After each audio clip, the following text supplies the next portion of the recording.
And notice that we don't get the IntelliSense, so what we're missing here is that we're no longer working with the ASP.NET trace element, or I should say object. So what we need to do is to add an imports that does imports system.diagnostics, and now we'll have the trace class within the system diagnostics namespace, and we want to add a message called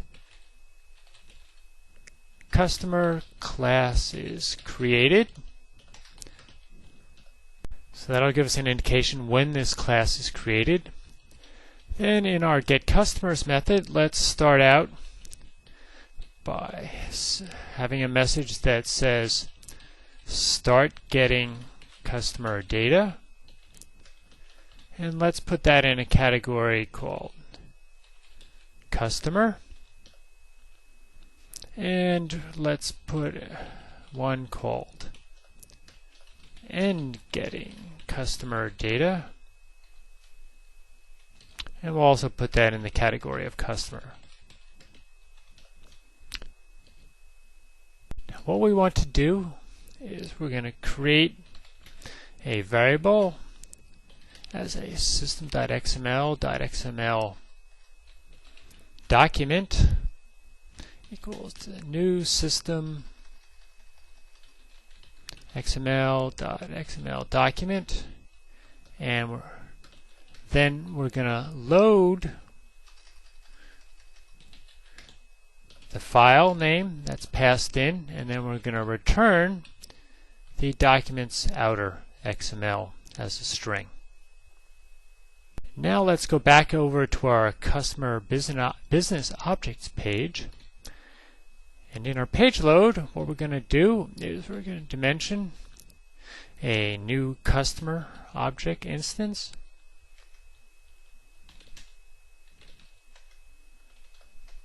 I'm going to take the XML data source 1,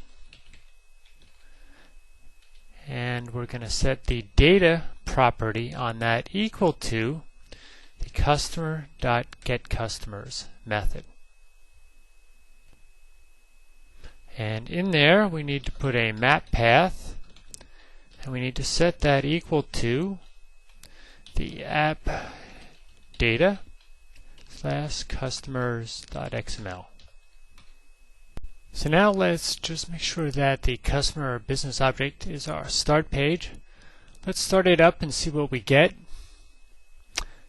And we do get the grid with the customer names coming out of the customer's XML file, but we're not getting our trace messages from our business object.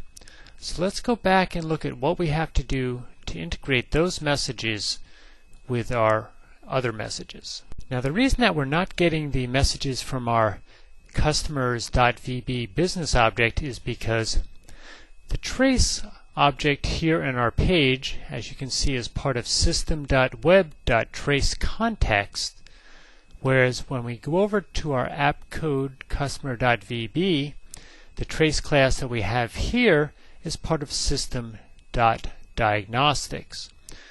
So what we have to do is integrate this trace information from system.diagnostics to display on our web page tracing.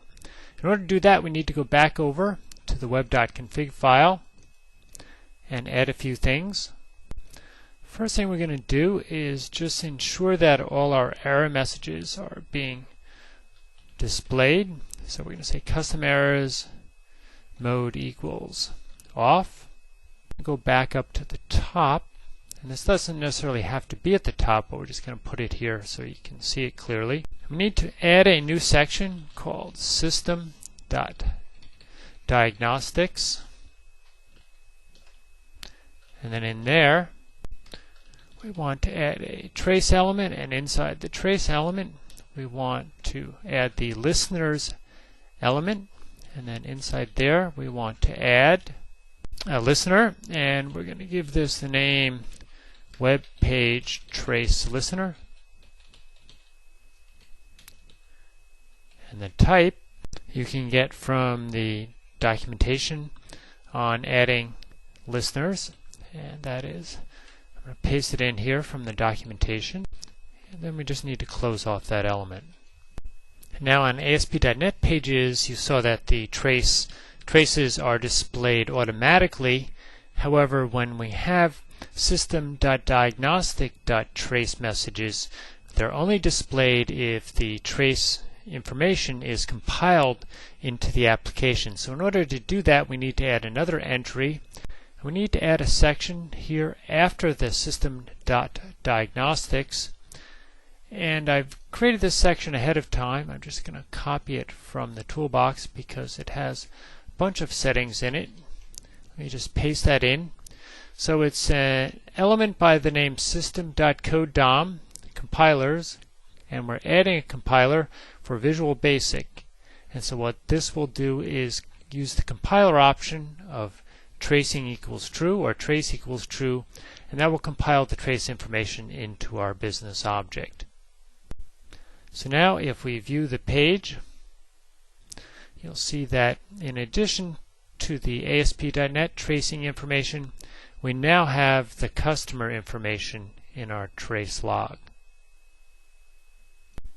Now in addition to writing the system.diagnostics trace information to the ASP trace page, we can also do the reverse, and that is write the ASP trace information to the standard system.diagnostics output. In order to do that, there's two things that we have to do. The first is we need to add another attribute to our trace element in the system.wed element, and that is the write to diagnostics trace will set to true, and this will route the ASP information to the diagnostics trace. Then we need to add another listener here inside our system.diagnostics element. And again, I've copied this from the documentation. So I'm just going to paste it into our web.config. And let me get that inside the listeners element. There we go. Let me reformat this so we can see this. Good. Now let's start up our web page. And we'll see the trace information that we saw previously. We'll close down the web page. Now we're going to refresh the website, and now we have an HDI trace log file here. And if we open that up, we don't find any information. And the reason for that is that the listener caches information and it didn't flush it out to our trace log file.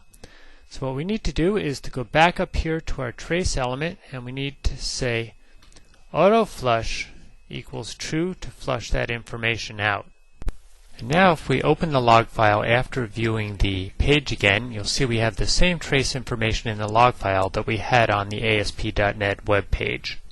So this creates a more permanent record of the trace information. The other thing we could do is to create a custom listener that wrote the information out to a database file. One last thing I'd like to show you is called the Trace Viewer, and up to this point we've been viewing trace information in the web page. Let me just browse this tracing page, and this is the type of page we've been getting up to this point. There's also something called the Trace Viewer, and if you run trace.axd in the website where you're doing the tracing, it'll bring up a page that looks like this. And what this does is lists the most recent traces that you've run or the pages that you've viewed with tracing. And then you can go over here on the right and view details, which is the individual data for any of the pages. So we've seen how to add tracing to the entire web application, as well as turn it on and off on individual pages.